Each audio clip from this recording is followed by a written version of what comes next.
খুবই সুন্দর একটা জঙ্গল।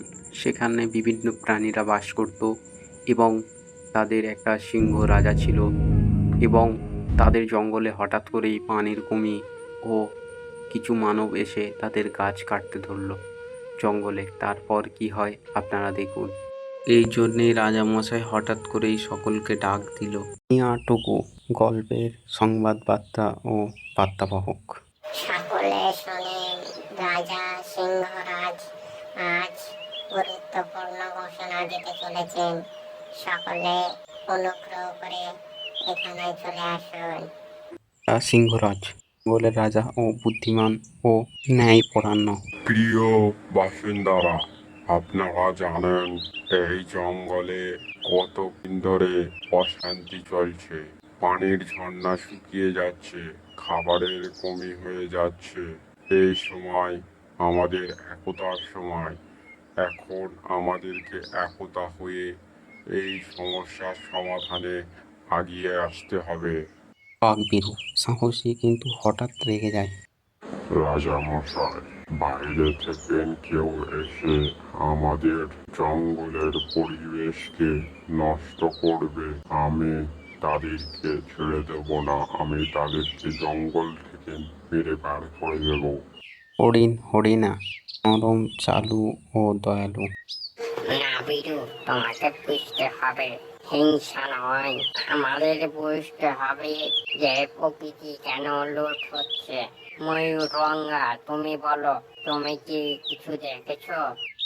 ময়ূরঙ্গা গায়ক ও পরিবেশ প্রেমিক।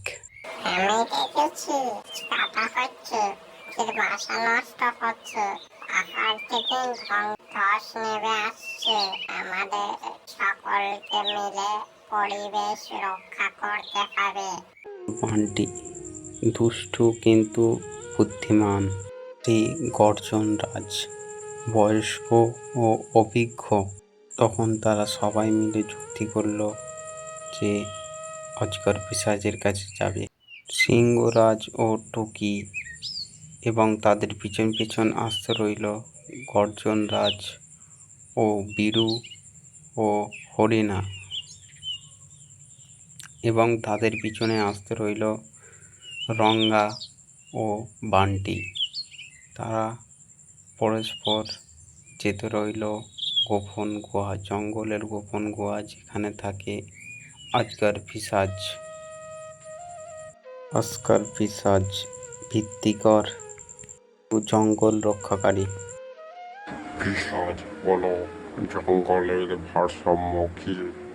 পাহাড়ের উপরে একদল মানব এসেছে, যারা লোহার যন্ত্র দিয়ে জঙ্গল কাটছে এবং জঙ্গল পুরো ধ্বংস করছে।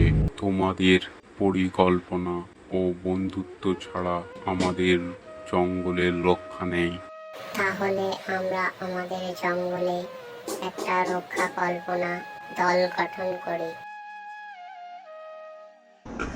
বুঝেছ বান্টি, আমি আমার শক্তি দেব, রঙ্গা তার ডানা দিয়ে বার্তা ছড়বে, হরিণা ও বান্টি পাহারা দেবে।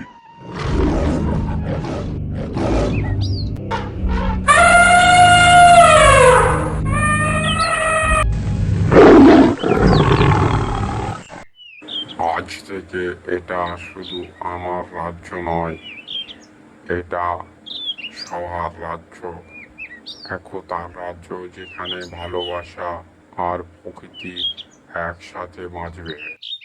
এটা কোনো একার রাজ্য নয়, এটা আমাদের সকলের একতার রাজ্য। তারপর থেকে তারা পরিবেশ রক্ষা করা এবং নতুন নতুন গাছ রোপণ করা শুরু করলো। নতুন আরও সুন্দর সুন্দর গল্প দেখার জন্য আমাদের চ্যানেলটিকে সাবস্ক্রাইব করবেন, ফেসবুক থেকে দেখে থাকলে ফলো করে দেবেন। এর পার্ট 2 দেখার জন্য কমেন্ট করবেন।